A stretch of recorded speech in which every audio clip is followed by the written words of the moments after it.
and I knew from previous experience working within the California state government that all drinking water tests for every drinking water source in the state of California, now anything that's a winery, anything that's used for public consumption with so many people except for private wells, all drinking water sources, every district, every well, every producer of grapes who had a winery on his place and used well water, whatever it was, all had to test their water. And they have to do the tests that are required, hundreds of them, under the EPA. It occurred to me that if anything was being sprayed at any one time, if I could identify it, it might be showing up in drinking water tests. So there's a CD that's public. It's free of charge. Anyone can buy it. It's got about 18 million bytes of data on it. And you can go up and you can get one, or you can email the state. They'll send you one immediately within 3 or 4 days. And you can look at every drinking water test taken since 1972 in the state of California.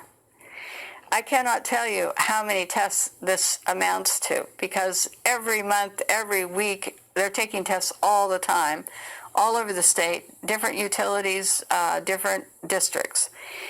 I went back and looked at spreadsheets of every county, city, state, whatever, and I tried to determine from looking at all this data if there was anything that looked unusual.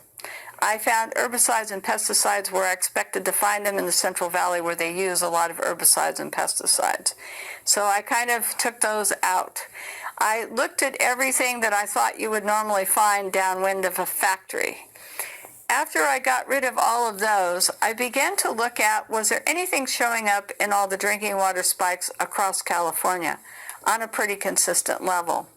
Initially, I looked for things like barium, aluminum, manganese, magnesium, calcium. I looked at what the pH of the water was to see if I could find any blips in pH. But what I discovered was that during the course of the year, starting in 1990, no less, 90, that the water sources were all registering unusual spikes. Now, they weren't spiking just alone. Almost every water test in the state of California was showing spikes in a certain year and a certain month for certain of these chemicals. And I have a list of them, and I will be able to give them to you, but I was absolutely amazed and surprised about these spikes, and I said, what's going on?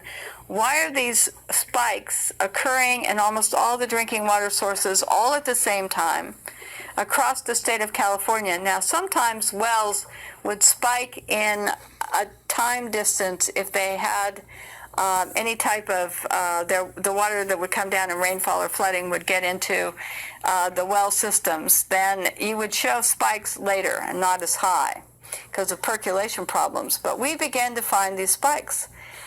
And it began to tell me that somebody somewhere was beginning to use inordinate amounts of arsenic, barium, aluminum, calcium, manganese, magnesium, and that all of these things, lead, iron, were all spiking at the same time. How can you have them spiking in the same time across the entire state of California when prior to the 1990s, and they were testing for these chemicals prior to the 1990s, that they weren't showing up in water systems at all, or they weren't spiking.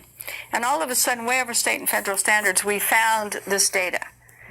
A friend of mine took and graphed every single water district, every single piece of data, and we now have a graphing. Alright, if you're interested in watching this video, it's an hour and 5 minutes long, but these are all cancer-causing metals, heavy metals.